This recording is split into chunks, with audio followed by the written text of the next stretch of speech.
What's up, you guys?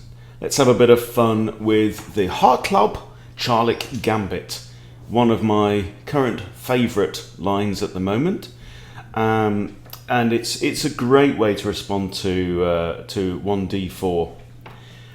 One of the reasons why I think it's so good is because d4 players tend to favour more positional, longer, grinding games, and this is the way just to open everything up, throw everything out the window, and say, "Come on, let's just rip our shirts off and let's play chess. Right, let's roll in the mud and do this." So what I've pulled up 4 different games, and there's a good point here for all of us who want to learn, which is that it really helps to look at games played at different levels in the openings that you like. Okay, so I've had great inspiration before by looking at master level games in my favoured openings. So I've just pulled up a bit of a selection here. This first one, this is the 5-minute blitz game that I just played this morning, and let's just go through it and enjoy it. Okay, so what is the Hartlaub Gambit? Okay, well, it starts from the England Gambit. Okay, and of course, and the England Gambit spelled E-N-G-L-U-N-D. It's not England Gambit. Okay, and this has to be part of the Freddy Krueger repertoire, because, as everybody knows, the actor who played Freddy Krueger in the original Nightmare on Elm Street films was named Robert England with a U. Okay, so it's compulsory. This has to be part of the Freddy repertoire because it's literally got his name all over it. All right, so you start with England Gambit. Fairly dubious, and white has to accept the Gambit. Any other line, any declination of the Gambit pretty much equalises for black. So they take, and then you play pawn to d6. So this is a double pawn Gambit, but temporarily, because if they take, you recapture now with your bishop, and this is the key thing. Your bishop's looking down at h2, and should white ever castle kingside, which is statistically quite likely, then your bishop will be able to capture on h2 with check, or move to h2 with check. This is important. So knight comes out, very normal. I bring out the opposite knight. Okay, e3, we see this move an awful lot. Preparing to bring out the king's bishop and castle kingside.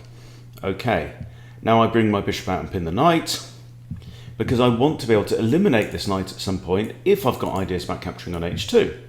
And this just allows me to do that. They now bring out their bishop, and this is an annoying move. I haven't looked into this, but I don't think I fare as well when they come out with the pin on the knight, because it's frustrating. Because, I mean, the idea with the Charlick is quite often you'll castle queenside to get your rook onto d8 and take advantage of the completely open file. As you can see what's coming, can't you? If you do this, you put your rook on here, and then you can capture with check and win the queen. All right, now, so quite often you want to put your queen on e7, but then if they do this and you'll end up forced to capture with the b pawn, you get a nasty pawn structure, and then castling queenside doesn't make much sense. Okay, so this is something that I need to brush up on a little bit. In the game, I decided to play knight g to e7.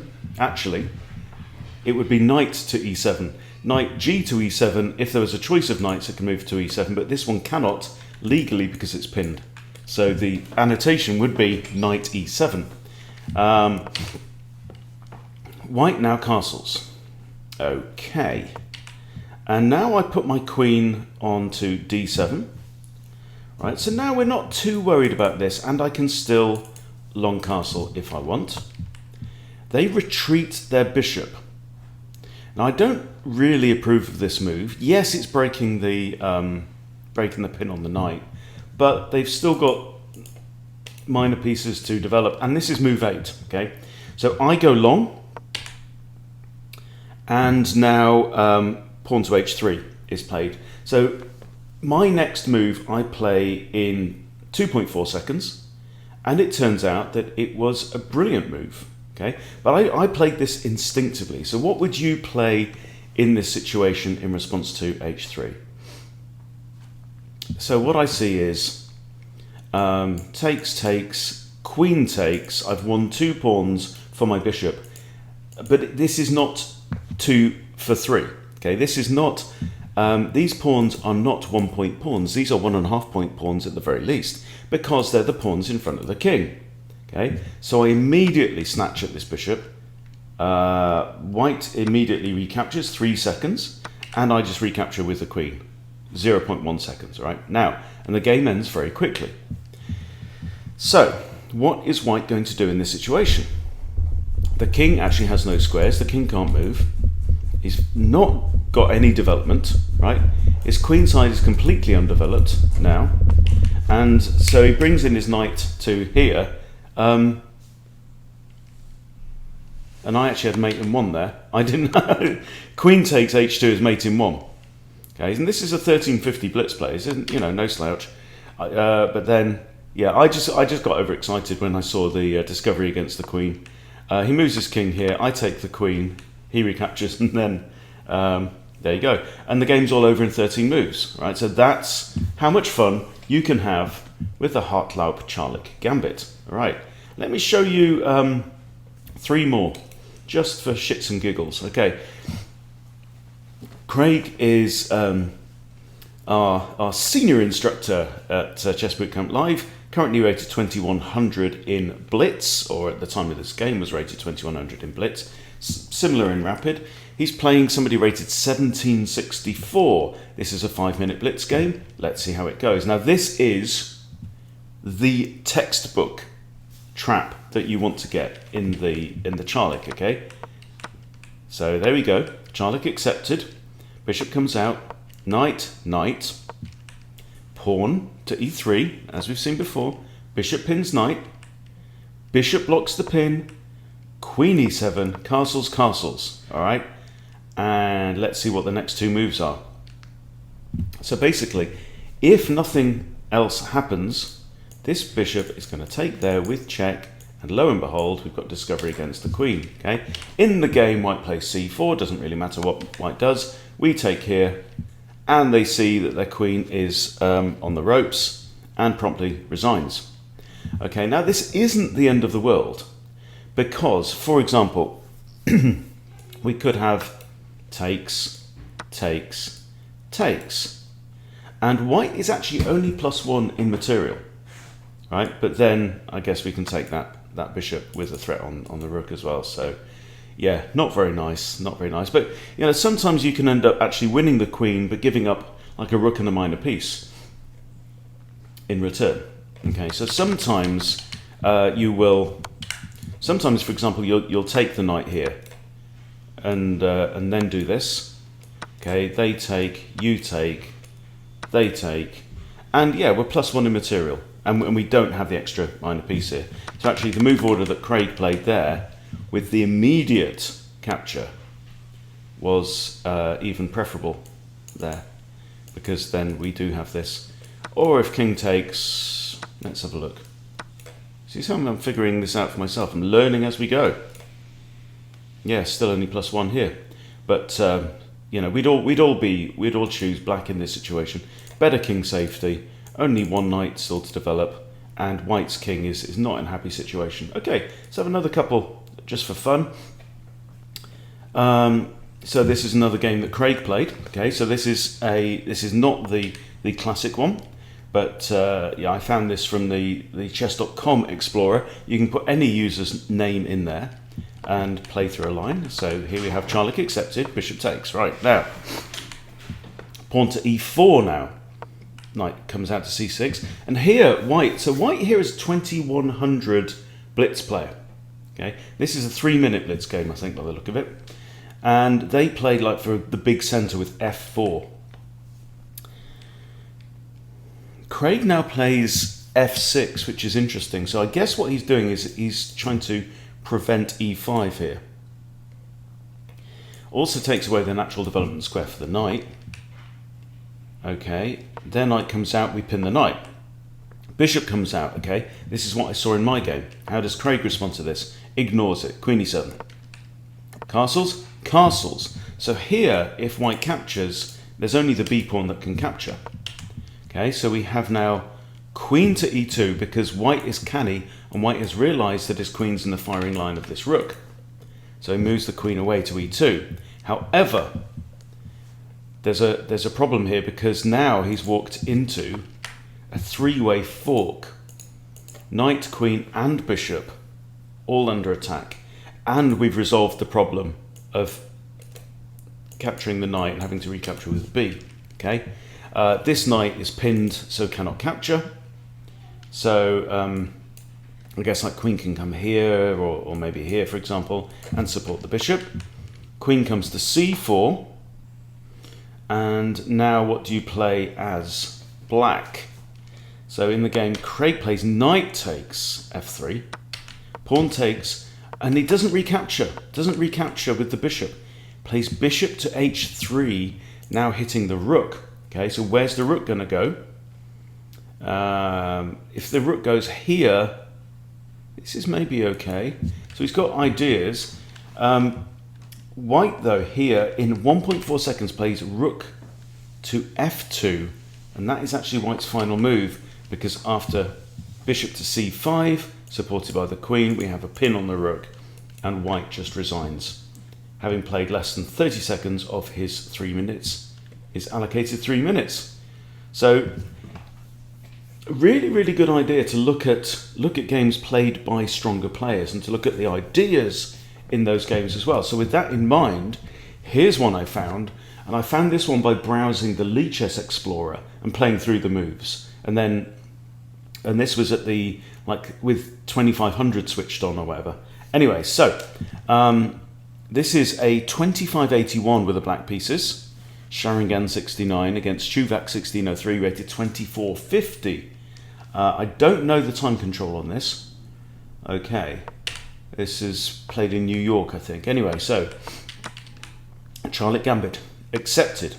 Obviously, bishop takes. It's free development, clearing up the king side. They now play out their queen's knight, and here black plays the opposite knight. It's a very simple kind of setup to remember.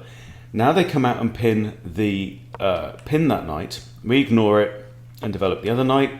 So we've now got 4 knights out on the board, and we've got a pin. Okay. Black now plays h6 to threaten the bishop, put the question to the bishop. Bishop retreats to h4, and our bishop flies out, again attacking the king's knight. e3 is played, right? We've seen this before. Queen to e7, very thematic. Knight now comes in, attacking both the pinned knight, which can't move, so this knight can't take because we'd lose the queen, and attacking the queen as well. So the queen just slides forward to e6. Bishop takes, g takes. Bishop out here with the threat of a discovery against the queen. And this is an important discovery because the knight can move with check. Okay, so in any other situation, the queen can just take the bishop because the bishop's undefended, right?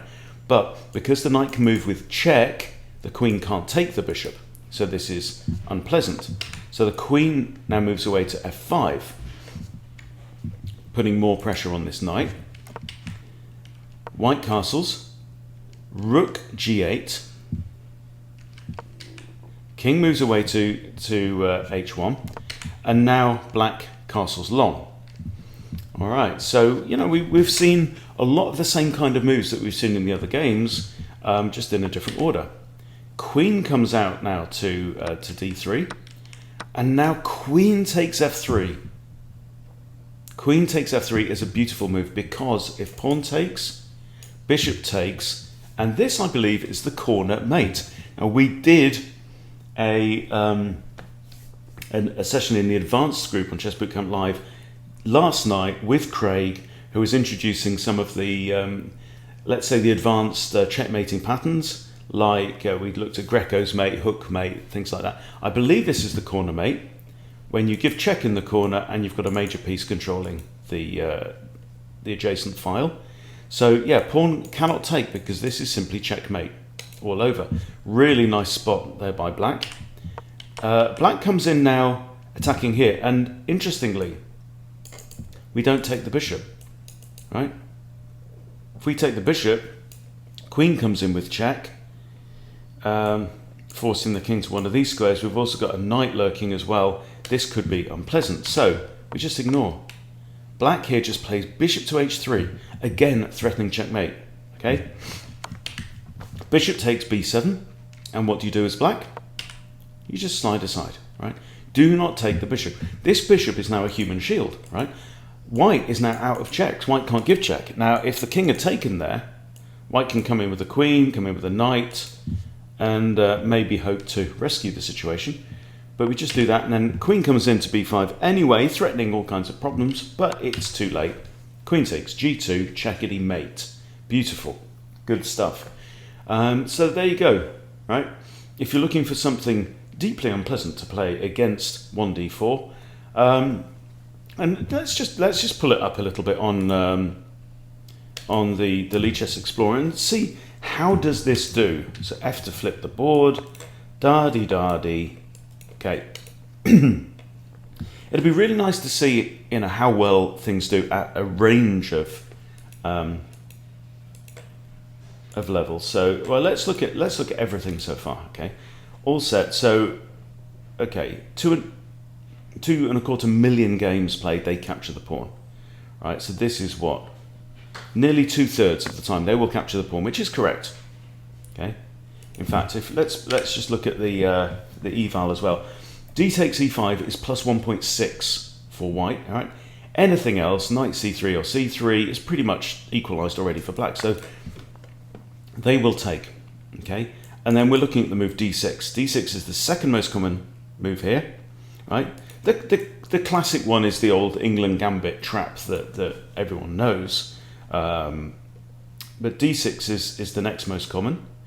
Okay, which is the Hartlaub-Charlick. The computer disapproves, +2 now. Okay, and again you will see e takes d6 most of the time, 71% here across the board. Okay, and then white has now lost some advantage, and after bishop takes, okay, so here in this situation across the board, black wins 49% to white's 47%, right? But let's just go through it range by range. Okay, 49, 48 at 1600, 50% at 1800 for black, 49% at 2000, right? So this is not bad. This will take you. Now it's only at 2200 that white gets an edge here, winning 48% to 47%. But in terms of openings for black, that's still good odds, right? White tends to win more than black does, okay? And at 2500, let's see, still 46, 47. 46, 47, even at the 2500 level. So guys, this is an unpleasant opening. If you can get the fully accepted line and get your bishop out to d6, yeah, it's meant to be dubious, but these numbers don't look dubious to me. So there you go. So anyway, I'm going to stick with it. Craig says he's having fun with it, having quite good success with it. So, if it's good enough at 2100, it's good enough for me. All right, thanks for watching, guys. I'm going to be away for a few days now. I'm at a festival called Carry On Camping in the Peak District, where I'm going to be selling burgers, handmade burgers and sausages and bacon butties and all kinds of good things, and having a debate against the vegan about what we should eat as well. So that's all going to be lots of good fun with some amazing people. Very, very small festival, but if you're in like England or North Wales or whatever, you can make it down to the Peak District near Shillito Woods. Come on down, it'd be great to meet you. All right, see you all later.